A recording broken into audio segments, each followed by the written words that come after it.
more time.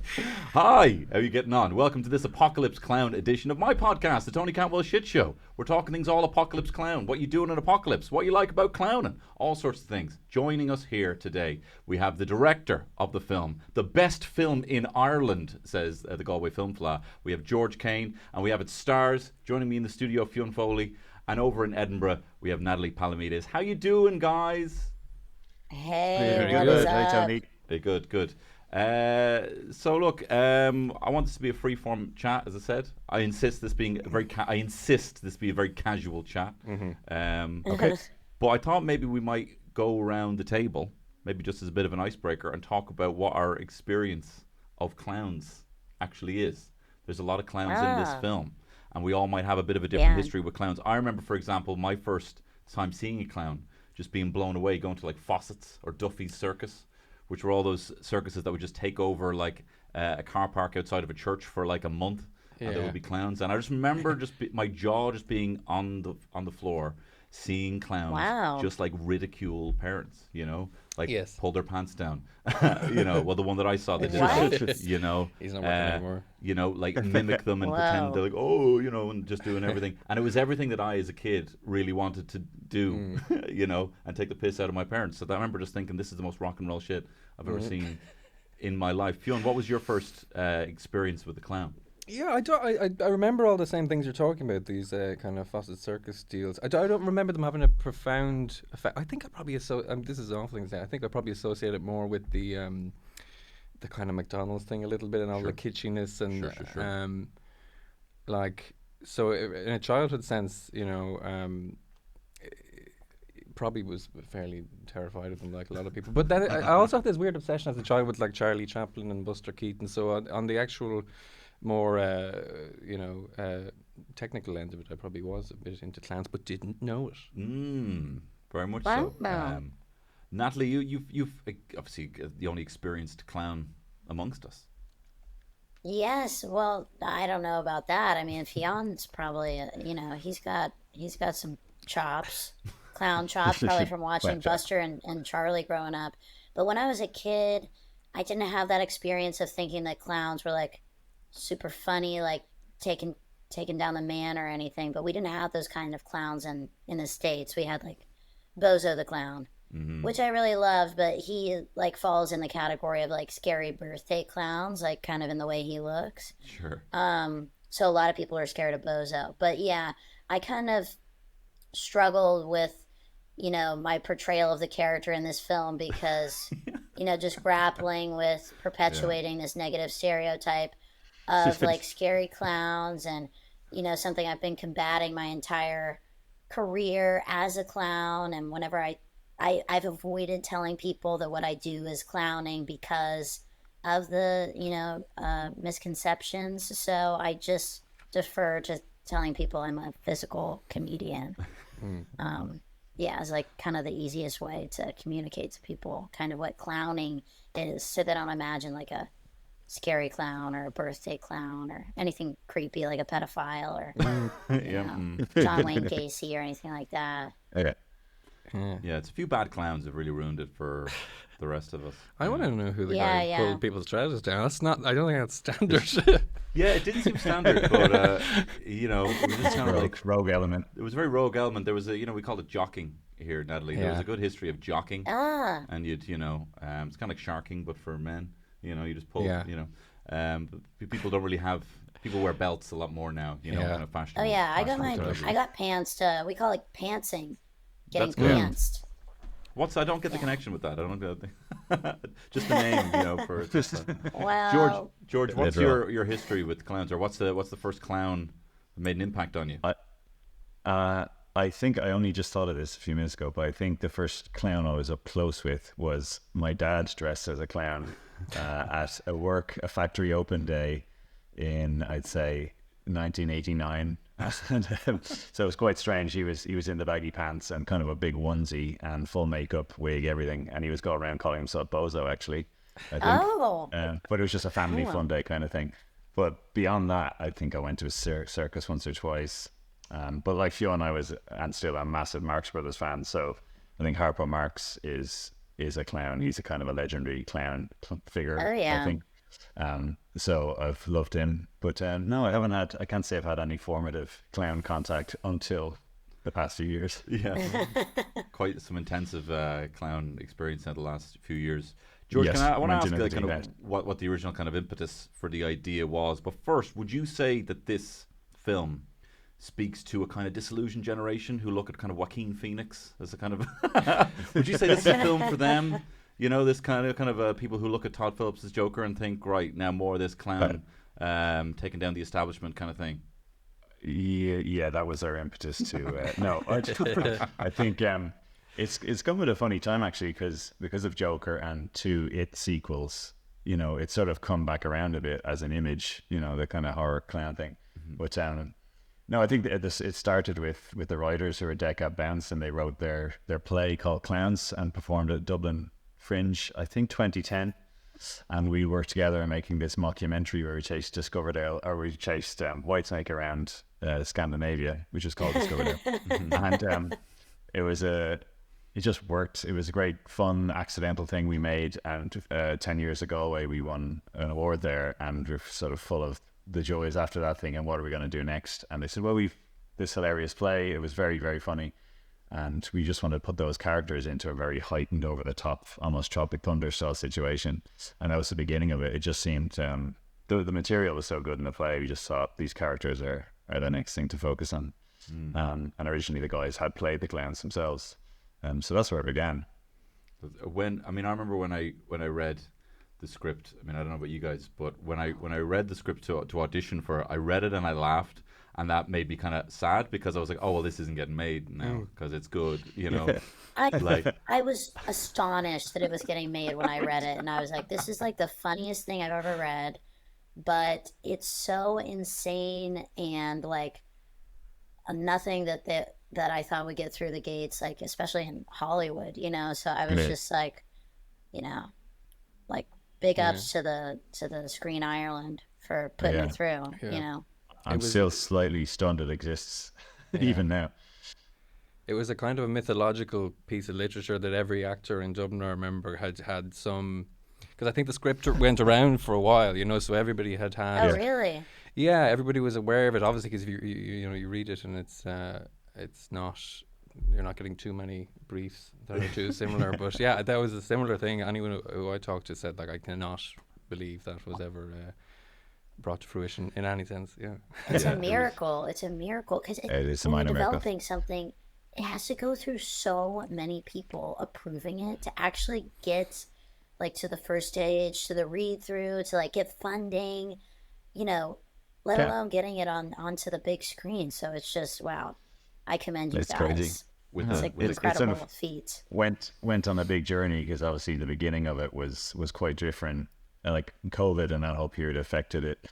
It started out as sort of these characters on a humanitarian clowning mission in West Africa, completely uninvited, of course, and it was closer to a Tropic Thunder kind of thing. And we got close to that at one point, but then once we hit COVID and filming abroad, and it's an ambitious, tricky comedy to put together.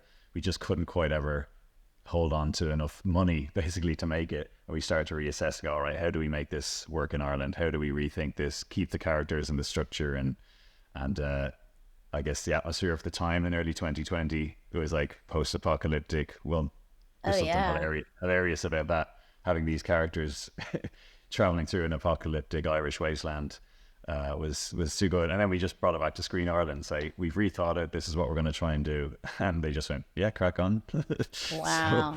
So Big ups God to bless them. them. Bless them. Yeah. Yeah. Seriously. And the fact that they didn't ask you to, can we remove the clown pedo set piece? Yeah. Or just rename because it isn't what it sounds, which is the whole gag, but it isn't what it sounds. It's really amazing how much they support artists in your country. Yeah. Like it's really commendable. Yeah. We had a huge freedom. That was the fun thing. I kind of feel like, having watched it, with crowds and things, thinking I may never get this again. The amount of freedom we had to make this without interference or massive interference, but also to make it with friends as well. Make it so close to my hometown. It's like a very unlikely combination of events, and this is the result. So, I just feel very lucky to have had the chance to do it. But it's very idiosyncratic, it exists. We thought it was funny. We got the chance to make it, and hopefully there'll be a lot of people out there agree. Well, I mean, so far there is. I mean, obviously the best film ever in Irish history award, Wow. stands to it. That, but I mean, even I think it was so weird. Like it was my first day of shooting, and we were all in the woods shooting the kind of the festival, and it was this is just because I'm so green to like big productions that it was only when like the breakfast was there and I was like, oh my god, it's like sausages and rashers and all here, like. And they're not props. And like this is legit, and I'm like, it was only there, I was like, oh, this is the scale, it's here as a breakfast on a plate here. I realized like, oh, like they are making it. Like they wouldn't have brought the caterer in. This is huge. It's not just granola bars. But We're even through the looking glass here. I'm sure we all have experience in things that we've made and really got to practically greenlit and shot, and then it's been taken away. So yeah, it is just still amazing. Like Fionn, I know I heard from Ronan Carey that you once tried to commission a sitcom based around Cuchulainn for T.G. Cahir, and your opening gambit was asking them for €1 million. Oh man, I believe Ronan. I think we're all probably a bit green. That's the last thing I thought would be brought up. We might have done. I mean, to be honest, if you're pitching anything, I suppose there probably is. You're orbiting a number like that. There was never any chance of us approaching that. I know, yeah. We may have done that though. There may have been an email with the subject line $1 million for this Cuchulainn thing. So like you're in your early 20s, like unproven in screen, TV, be like €1 million for a Cuchulainn sitcom, But it's like waiting for Guffman. Fionn, how did you? You're obviously a very accomplished theatre actor. You're a very accomplished actor and writer and composer. How did you kind of, obviously you've a love of kind of kind of early kind of slapstick and silent comedians. But how did you actually prepare for your role as a clown? Well, did you allow yourself a time to kind of feed yourself inputs of clowning? Yeah, well, I mean, I would start by saying I did 4 years of theatre and drama studies in Trinity, which made this whole thing of being a wanker not much of a stretch, So there was kind of there was fertile soil for who Pepe is. But no, I mean, there's lovely bits of there's lovely physicality to the character, and in a way, had I known more about the actual, craft of clowning, I think that possibly would have taken away from it. Sure. The whole idea is that he kind of is in love with the idea of the status of being a clown and like the kind of the craftsmanship and the idea that people would have a very high opinion of him with none of the actual groundwork. So it was fun to kind of lean into having this big physicality grounded in nothing. Do you know what I mean? So and that is I suppose it's like pretty much everyone who's gone to Goliath for like a month clowning workshop. It's like Goliath, except no one was there with the gong telling me to stop. So did you go to Goliath, Natalie? Did you have an experience with that? I didn't, but I got to meet him at a roundtable discussion about clown with Chelsea and Hillary Clinton. Oh yeah, this is it was insane. So you sat down with the Clintons to talk clowning. I thought that was a bit because I didn't really know you, and I was like, that's Natalie's whole thing. She just makes up kind of weird, crazy lies, and most surreal thing I've ever done. What's his presence like? Because we know, I mean, Camille did clowning. Camille Ross, is it? She went to Goliath, and I think Natalie Corey from Business Casual. He went to Goliath. I love Corey. He's great. A lot of my friends went to. Shout out to Business Casual, Corey Peterlane. A lot of my friends went to Goliath, but his presence is like, sweet and warm, but he just like puts up a tough exterior. He's like a grumpy old, lovable French asshole. Yeah. Kind of, he kept telling me I was a naughty girl. I could tell I was a very naughty girl, and he kept like, and like insinuating that I was fucking my clown teachers and stuff like that. But oh, that's funny. Not all false, I suppose. Yeah, I kind of Yeah, but picture he it did being that like, like while we were filming. So, oh really? what were you saying? No, I kind of Yeah. picture it like, almost like Wolf of Wall Street, like sell me this pen, but it's kind of like Yeah. make me laugh with this pen, Yeah. That's how I kind of Oh, view it. right. That it's kind of like, I mean, yeah, that is like what happens in clown class. Like they'll like some exercises are like they'll give you a prop and you have to like make us laugh. Or like the hardest clown exercise is when you have to come out with nothing and the challenge is just to make us laugh. what was the worst prop make us laugh thing that you've ever done? The Oh, least I mean, it's usually successful. something very simple, or like you could like, yeah, it could be like a pen. Um, I'm trying to think. One time when I was playing like a hairstylist, like a pair of scissors. I mean, I just bombed. I mean, it's so easy to like bomb or flop in clown class because like it's just really, really hard. Like I feel like I'm actually a terrible clown. It's so funny that people think that I'm like whatever, like a well accomplished clown because I absolutely suck in class. You know, I tell people that like, my friends Vigo Venn or Julia Massley are like pure clowns. Or like if anybody's at the Edinburgh Fringe right now, Furioso by my friend Pio tour, um, which I forget. It's at the Laughing Horse venue, but that's like a pure clown show, and it was like one of the best shows I've ever seen at the festival. Shout out! I don't know when this is coming out. Anyway, Next Tuesday. Yeah, so yeah. but yeah, I struggle with like being called a clown because I do wear like a mask as a character, but whatever. It's like so pretentious of me to like get that way about like being precious about like what clown is. I just want people to respect the art. And it's like you should know the rules if you're going to break them. I feel Yeah. like a lot of people have gotten sloppy with clown in the LA scene. A lot of sloppy clowns around. Yeah, myself included. Yeah. I feel like when I find out some people have like studied clowning, it's just like, oh, like that makes sense. It's like they have an extra kind of confidence tool in their arsenal. It's like when you find Yeah. out someone is actually like a Protestant, and you're like, oh, I get it. That's Like, what that's about. it's like, oh, like your parents were like, go for it, do it, and, that's the kind of the difference. You find that they have confidence coming out of clown school? I feel like it usually breaks people. Well, just more so, maybe just like they're like kind of maybe like POW prisoners being like, I don't have any yeah. bamboo in my nails right now, so I'm pretty good. Yeah. Um, That's accurate. That's accurate. George, did you have to do any kind of deep diving? Because I mean, it's probably down to the Dead Cat Bounce guys, but even when the attention to detail, even with walking into the makeup trailer every day and seeing it just plastered with so many different variations, of clowns across Yeah. the years. Some more stereotypical that we're trying to break free of. Natalie, and props for mentioning that up top. But did you have to do any kind of deep dive and kind of really kind of watch a lot of clowns getting into this? It was more looking at.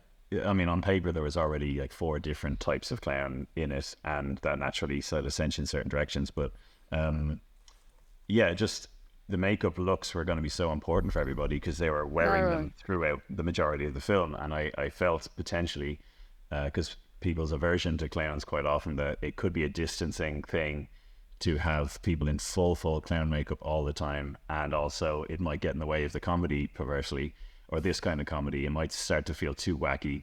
So I kind of thought a lot about that, and David Earl plays Bobo, and he's quite minimal hobo style clown. There's Emmett Kelly is a famous clown. That's his look, but it's a very minimal version of it. So he's given up. He doesn't care anymore. Plus, I didn't want it to obscure David too much. And then with Natalie was kind of the other end of the scale where we don't know. It's like she is just this. Funzo is this character and has almost never been anything else. She hasn't taken the makeup off in years. The nose has come off in years. She sleeps in those clothes. She's made the clothes herself from stuff she found. Just wanted to be this. Funzo is just Funzo, and there is no one else at first. So that was playing on the it thing, the scary clown thing. And then Fionn with Pepe we had this Belgian makeup team, and we knew we didn't want to do the obvious mime thing, but they came up with this very striking blue-haired look that seemed way too much at first. And then We thought, actually, let's go with it. Like, if there's something interesting here, and then we put on Fionn just to try it, and I was like, oh, it's perfect. And Fionn had an excellent facial hair at the time as well. I So we looked kind like a Dickensian pederast just by coincidence. They said, that's our guy. That's a guy. But it was primarily that, just having 4 very different looks, very different styles and costumes, and trying to link it to genuine clown history in some way. You know, it's not just arbitrary thing. You know, Ivan Kay is the great Alfonso, so he's much more circus ringmaster kind of, you know, alpha serious clown. So that was it. But I didn't spend too much time, you know, looking at the history. And I know you're asking the questions, Tony, but Yeah. I'm curious, like, how close are the characters in the movie to what they were in the original play? No, George, you can ask. Well, I hadn't seen it, George. What Oh, do you me? think? Yeah. You know, exactly the same. I never saw the play Oh. live. No, I only read it after the fact. I knew the guys, but I hadn't seen. I think I only got to know them around that time, so Oh, I I missed see. it live. So I never saw it, but their looks were different. Yeah, the look was entirely different, but still based on a hobo clown of mime and Camorra That's very Shock. fun. Yeah, Ah, Shock is that's clown. great. So the looks were unique to the film, but the characters were very much what they are, except Funzo is male. Oh, right. Yeah. Fiona, had you grown your mustache for Tonic for when you were doing Tonic? Yeah, exactly. And I just kind of weirdly, I got used to it for a while. It was very shocking. Like, it was one of these kind of, I think they call it a Van Eyck. So Yeah. it's like, yeah, I've obviously heard a lot more derogatory names for it since then, but that's the technical thing. So by good fortune, anyway, it seemed to work for that, and subsequently very little else, of course. But yeah, it's a bit of a vibe. You were writing and performing Tonic, which was kind of, it was, you know, which was an outdoor performance based in the future, based in a kind of, also a kind of post-apocalyptic kind of setting. Yeah, weirdly kind of similar. And I mean, but there is a kind of a zeitgeist thing sometimes, I think, where people are kind of, there are just things that people feel kind of compelled to comment on in different ways. But yeah, no, Tonic is a kind of a medicine show musical with kind of similar steampunky kind of vibes in the Midlands when everything's gone tits up in 2047. So yeah, it was a nice ramp into an even Oh, more that's insane sick. I apocalypse. wish I could see that. Yeah, we'll Wait, Fionn, that's Yeah. not a typical look for you. I met you this like thing. that, so I No, just- that couldn't be a The typical look. mustache? I don't think you I get thought away with that as a was your typical look. Huh? I have a lot of friends who that's their typical look. Oh, Curly really? mustache. Well, you're in LA. Yeah. I'm in the Liberties. Yeah. You'd be I want fine- to you'd walk be fine home in safely London. at night. Has anyone ever shouted anything at your mustache? Wow. Did you ever get Yeah, well, Selick, all right, Son Thompson. no, that'd be far too creative. No, people. I notice people feel obliged to kind of air guitar at you. Oh, Yeah, really? and just Really? you know, in a kind of Really? just a. I can't think of anyone it that maybe doesn't look Frank like rock Zappa and with roll. that. They're hardly making a Frank Zappa reference in Yeah. the Liberties, but they're just. It's always rock. You're a rocker. Yeah. hippie. It's always Sing us just a song. Yeah, I was Go called. on. I still get I hippie. feel like you look more like a man that has crawled out of an organ, and not like a rather organ? than like a rock star.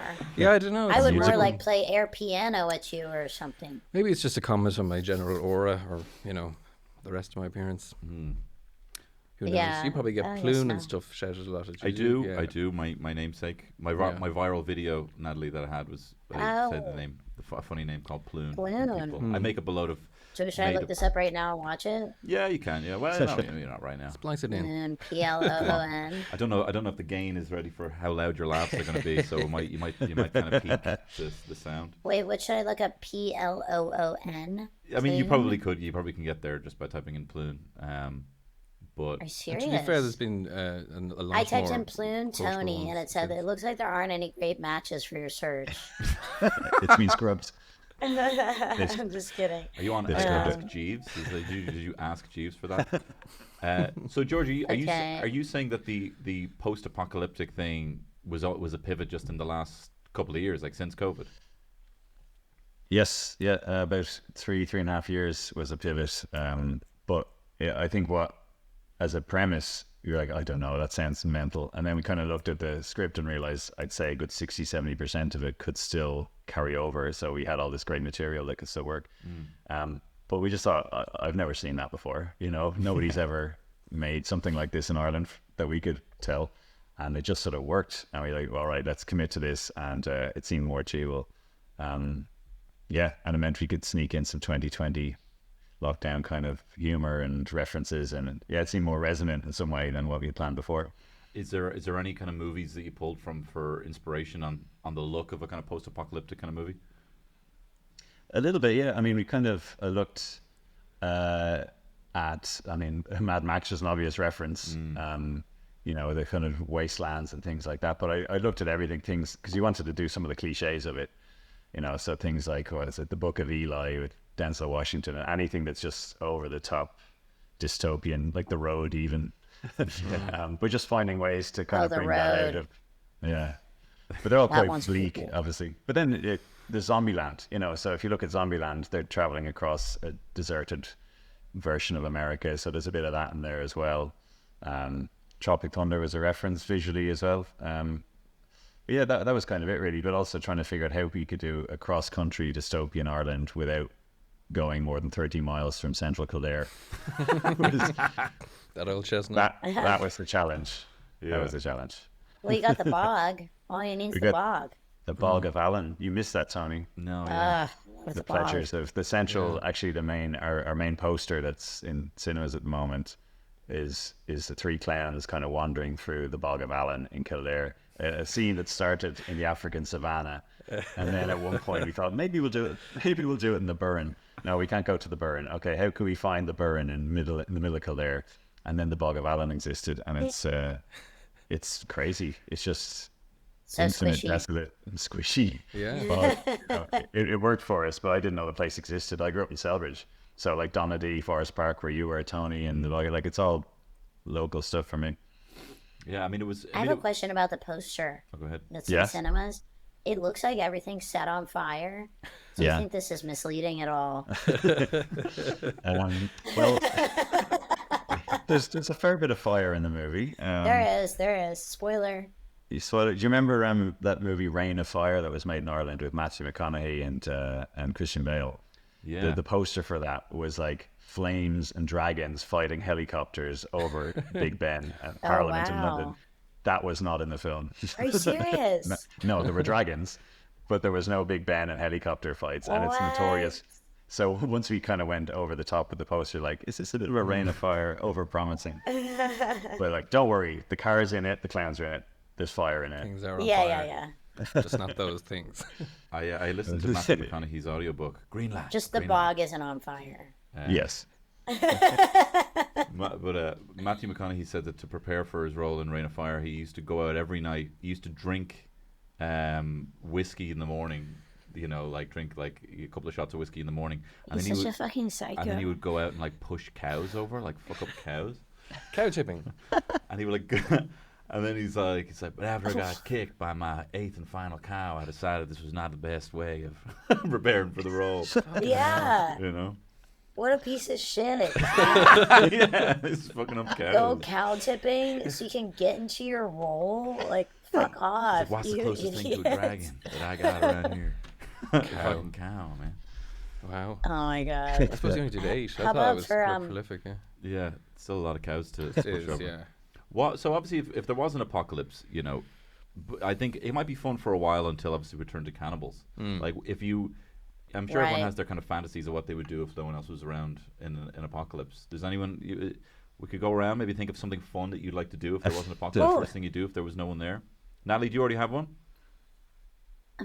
Well, my friend has asked me this before, specifically about zombie apocalypse. Sure. And he said, like, what do you think what you would do? And I said, I think I would die.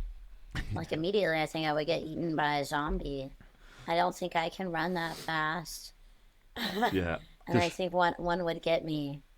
So maybe you go to somebody else while I think I think I would instantly die. Better answer. I think I would probably find out about it on the news. My glasses would fall off. I'd step on them, and I'd probably eat a berry and die. Oh no! Eat the wrong berry in my house. Velma style. I don't know. I always had this fantasy of just going into like a t-shirt printing shop when no one's there and just making my own t-shirt. You wouldn't need the end of the world to do that. I know. It just needed to be closed. I survived. €30. You'd be the only one with "I survived the zombie apocalypse" on your t-shirt afterwards. It'd be perfect. Wow. George, do you have anything fun you'd like to do if you were if it was the apocalypse and you were left to your own devices? I don't know. Well, the question is, are you actually trying to get through it and survive, or are you using it as one final blaze of glory to just like, ride a motorbike off a cliff on fire kind of thing, or do you want to that'd be actually, sick. or do you just want to like shoot zombies and try and get to the other side of it? Well, whatever would be more fun for you, you know? I don't know. Yeah. Just knock a shit ton of cows just put my over, feet really. up. Yeah, no, it's gonna. Those farmers aren't gonna say Yeah. shit now. Just, You'd read a book, George? put my feet up, read a book, some peace finally. Yeah, it sounds pretty good. I think I would go hog wild, like slitting people's throat. Like if there was an invasive human species that needed to die, Yes. I would go beast mode and be like, oh yes, like. I mean, obviously, you would feel bad killing people, but you wouldn't feel bad killing zombie people, and so that would be an opportunity to be in your own action movie. I'd say if I killed one and it didn't feel crazy, I think I'd probably cry and be like, "Oh my god, this is like I thought I had more humanity and soul." And then what would stop you? Yeah. and then what would stop me? What about you, Fionn?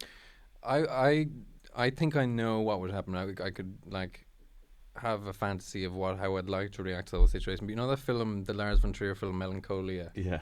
And there's like a big planet that's coming towards the Earth, and everybody has different theories as if it's going to hit or pass and all this thing.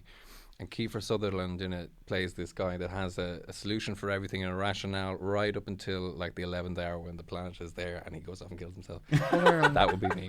I would be trying to calm everyone, saying I saw this news article that said it's going to be fine, and then I just know, Yeah. So That's actually it's so funny because that Liam Neeson movie The Grey, where he's just like, it's like alive, but the wolves are chasing them, and it's a great movie. I love it. But there's a bit where like, they're getting picked off one by one, and then eventually this guy who'd been the kind of loudmouth kind of guy, who had not really been taking it that seriously, had been laughing, saying, no skin off his nose kind of thing, gets to the point he just sits down a log, and Liam Neeson's like, "What are you doing? We gotta go." And he's all like, "I'm tired. No, I'm gonna let them take me." And I'm like, that'd be me like half an hour in, just gonna let them. Good to feel represented in film. Yeah, I'm just gonna let them take me. Natalie, I was curious about, because as I said before with the clowning thing, I probably should have brought it up then, but just with the kind of superpowers that I think some people have when they have that in their toolkit, are there any kind of principles that you implement, like fundamental principles that you implement even in day-to-day life or in performance, say that with your directing, The Amazing Banana Brothers? I mean, is there any kind of elements there that you would instill? Thanks for the shout out for Banana Brothers. 5 stars. Yeah, there's so many elements of clown that are just helpful in life. I think the one that is probably like the most universal and can help everybody out is that you find your success in failure. Ooh. Like, so your good material you find by failing on stage. And so like in clown, or like if you go to Goliath, he'll say like the flop is the most important part of clowning, like the flop, like when you're dying, when you're bombing on stage, because that's when you'll have an impulse to try to save it. So that's like where most clowning comes in, is like, what is your impulse to save the show here? And like that's usually when you find your most genius, or like when you find your gold idea, or your most genius idea. So I would say like I apply that in life by just like knowing that only good can come out of failure, and the real mistake is giving up after you fail. So the clown is always the optimist. Something they teach in clown classes is that your clown, or the clown, is the person in class who's always raising his hand, even though he's getting the answer wrong every single time. He's like, next question. Oh, I know. So just always remaining the optimist, I think, is important, even though you're the stupidest person in class.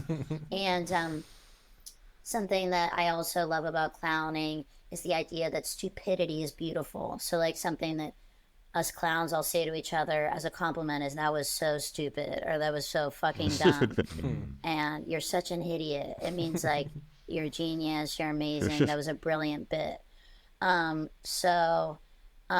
Like a note that I'll always give to Bill, like when he's doing Amazing Banana Brother. Well, I actually don't really have to give this note to Bill most of the time when I'm noting him, I'll say that was so stupid. Like, great, that was really really dumb. But like something that I could say to him if I wanted him to like work on a bit is like make that stupider. Like, how can you make that stupider? Or but I guess like yeah, yeah, yeah. That's it. Do you think, No, that's great. Natalie, is there a difference between stupid and silly? Are they the same thing? Yeah. I think stupid is more surprising to people because it's like your own specific way of like not being able to like fix the situation or achieve what you're trying to achieve. Whereas like silly just is kind of maybe like what birthday clowns do, like honking their nose or like Yeah. just being silly. It's like kind of like cringy or like Yeah. expected. Yeah. I think silliness is expected where stupidity is surprising. Good. That's Interesting. great. I'm embroidered on a pillow. But I've never really thought about that before. That's just my That's great. Yeah. first thing off the top of my dome. Yeah. That's great. And one, I was curious as well because when I've seen you perform live, you've got great pacing. You know, like there's kind of never a dull moment. Is there any of that comes from clowning in terms of the pacing or the tension? You know, or does that maybe come from just experience of reading a room? I mean, well, a big part of clowning is that the audience is always there with you, and you're supposed to stay sensitive to the audience and always listen. There's an exercise that you do in beginning clown classes where one of your classmates will choose like a pose. They'll strike a pose, and you're behind the curtain and you don't see the pose that they're choosing. And when you come out from behind the curtain, you're supposed to guess like exactly how they were standing, like what position their arms were in, etc. And the class will clap as you get closer to the position, like a hot and cold kind of game, and you won't get any reaction if you're very far off. So it just teaches you to listen to like how the audience is reacting.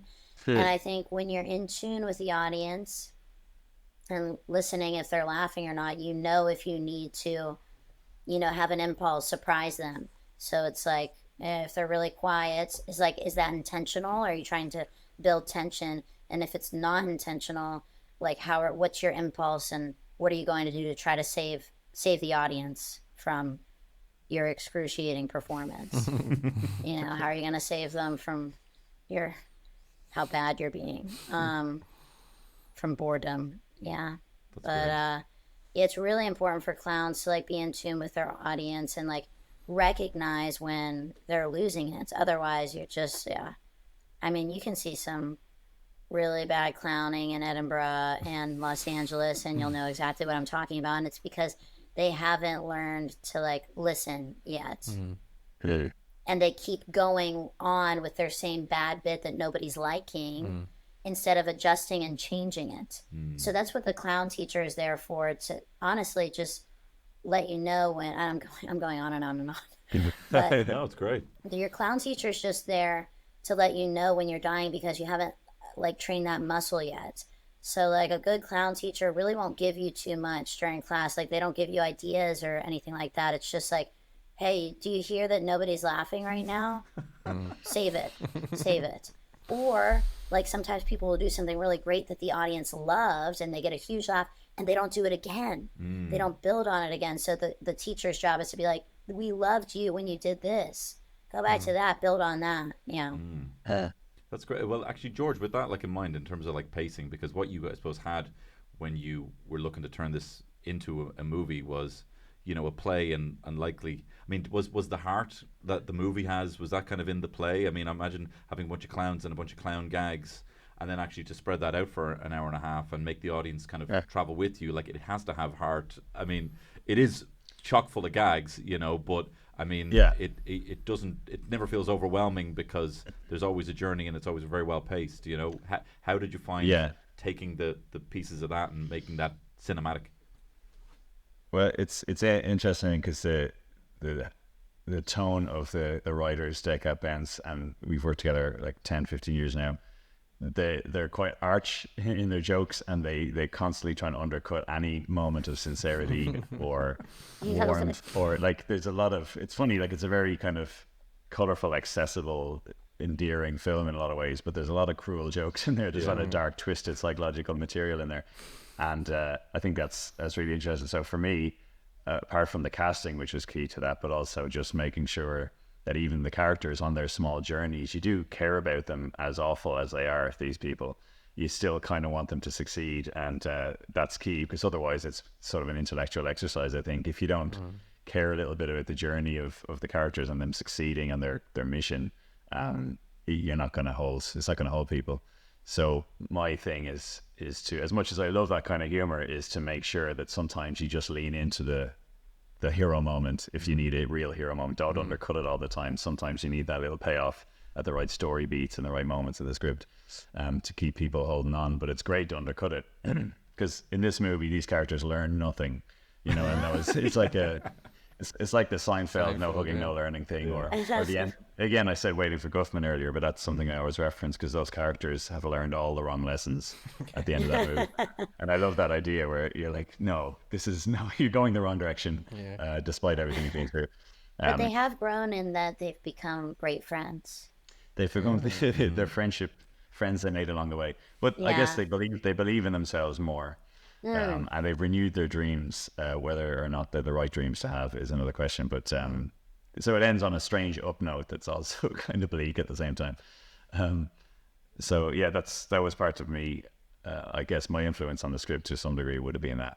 But I do think it's very well balanced like that, because, and it's balanced, I think, in the right way, where it does lean into the joke more. And I think, we've probably seen a lot of scripts, comedies, supposed comedies, being published in or being made in Ireland that are leaning more into the dramedy kind of side of things, and actual comedy. I think that's probably the main reason that I thought this is never getting made, because there's a couple of jokes on every page, and it isn't, it isn't a dramedy, it isn't like, someone moves back from London and their friends are alcoholics, There's, do you think, I think there's some of a broad trend in that, though, in comedy across Ireland, England, UK, and America as well, is that people need a sort of a core issue or social issue as part to it now, or it's like got a strong emotional sadcom kind of thing to it.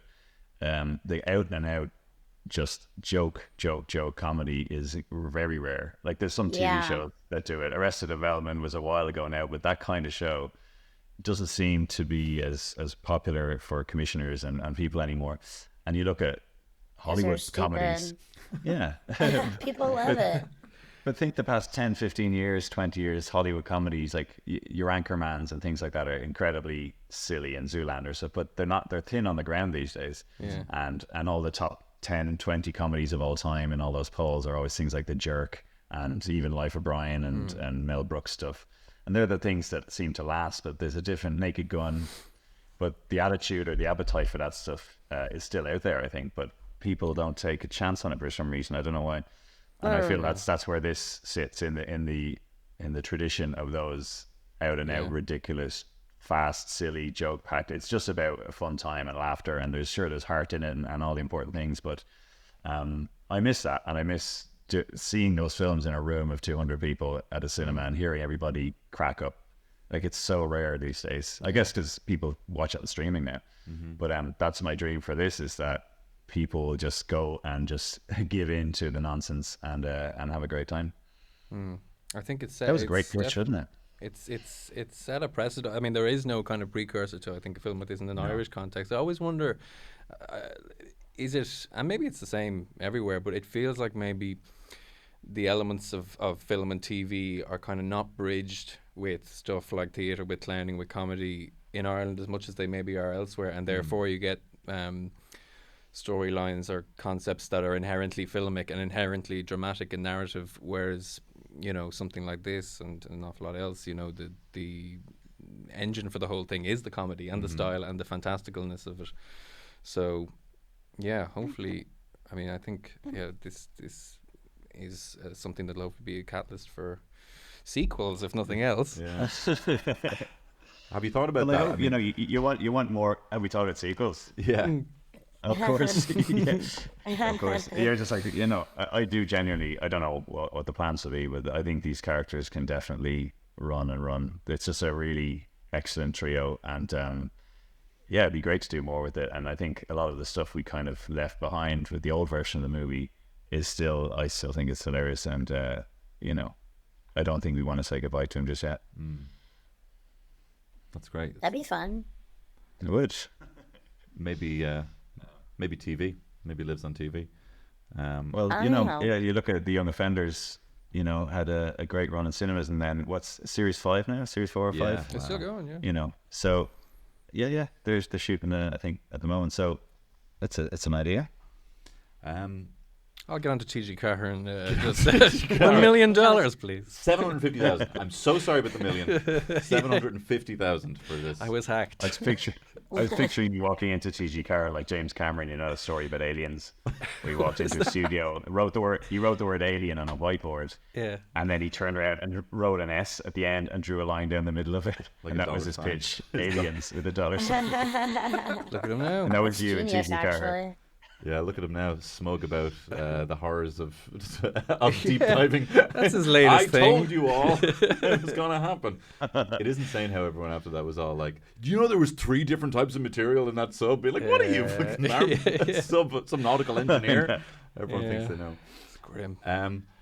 George, where are people going to be able to see the film? Obviously, it's going to be released September 1st in Irish cinemas. Yes, September 1st, Irish cinemas. The list is still adding up at the moment, but it'll be in Dublin, the IFI and the Lighthouse, and like movies at Dundrum and that kind of chain of cinemas and beyond. It could be playing in Belfast as well at the Odeon. They're still being confirmed as well, but it'll be most places. So if you fancy it, start looking it up, and there'll be some advance tickets I think coming out in like a week beforehand. But it'll be around. And also, if you like the idea of there being a comedy that has jokes in it, like jokes in it, actual jokes, and you want to support that and set a precedent, maybe turn the tide forever on comedy. Who knows? Who's to say? Yeah. But it could happen. It may change the world. And Tony, I will say, Tony is hilarious in it. So Yes. if you like Tony, come see it. Thank you very much. Yeah. I kept quoting Tony's line's my favorite line in the whole movie, and I Do the continuously quote it still to this day, as I did on set every time I saw Tony. Go on, do your South County Dublin accent there. I don't wanna spoil it. Okay, fair. Is it in the trailer? There's some shock it's not, from me. This is our boutique festival. And we are not afraid. Hey. How'd I do? So Natalie, you're currently directing The Amazing Banana Brothers, and you have a work in progress in Edinburgh. Would you like to give that a plug? Yes, I would love to give it a plug. So I actually just added a show on Monday that I'm doing to help fund the Adam Brace Award. It's honoring my late friend and mentor, Adam Brace, who was a very interwoven and important director here in Edinburgh and in London. He directed many, many comedians' shows and plays. And so we're all getting together and putting some funds together for an award in his name. So the show I'm doing on Monday at Monkey Barrel in Hive 1 at 1905 at 1905 is called We're Work in Progress, WEER. And then I'm doing shows Thursday through Sunday with Lucy Pearman, and we're each doing a half an hour of work in progress. So if you can't make it to the hour on Monday, come see me and Lucy Thursday through Sunday, also at Monkey Barrel in Hive 1 at noon. Thank you for Very cool. letting me Very plug cool. that. Fionn, when can we see your short film that premiered at the Fla? It's doing the rounds, hopefully. It's in the Aesthetica Film Festival in York, if anyone's listening from there. But hopefully it'll do the rounds the next year or so. I think it might be on the airlines at some point. Yeah. Yep. So, Oh, very cool. yeah. It's big. How's Yeah, I it in didn't the see air. that. Aer Lingus when you get that sweet. Well, it may not be Aer Lingus. I think it might be. I shouldn't speak. I have no Aer idea, Lingus. actually. Okay. Is there anything else you'd like to plug at this point? No, I kind of moonlight as a writer composer, so I have an adaptation of Roddy Doyle's The Giggler treatment on as the Christmas show in the Ark. Oh, If unreal. any children are listening, Oh, Class. so that's the next thing. You know what about you, Fionn? Every time I ask you what you're doing, you tell me like you're in the process of doing something, and then it always shows up. You're not like like you're not a bullshitter. Be like, I'm working on this thing. Yeah. It's always like, oh, I'm doing this thing, and it'll be available in a few months' time. You're always you're very good at just like doing. Well, I'm releasing the thing you're going contractually to- obliged to deliver it at this point. So Okay, all right. the Aer Lingus thing may not come to pass. So there's that. That's fine. Look, I can cut out the Aer Lingus thing. send me a link. Send me a link. Okay, guys, look, thanks very much. Go see Apocalypse Clown. It's going to be on the Prince Charles Cinema, the 30th screening, I believe, in London. This is our independent film, That's We're not afraid. and we are not we're afraid. not afraid. Sorry, did I cut you off, Tony? No, when you I were plugging? was saying the same line as you. Okay, great. Look, Okay. thanks very much for listening to the pod. All the best. Bye-bye.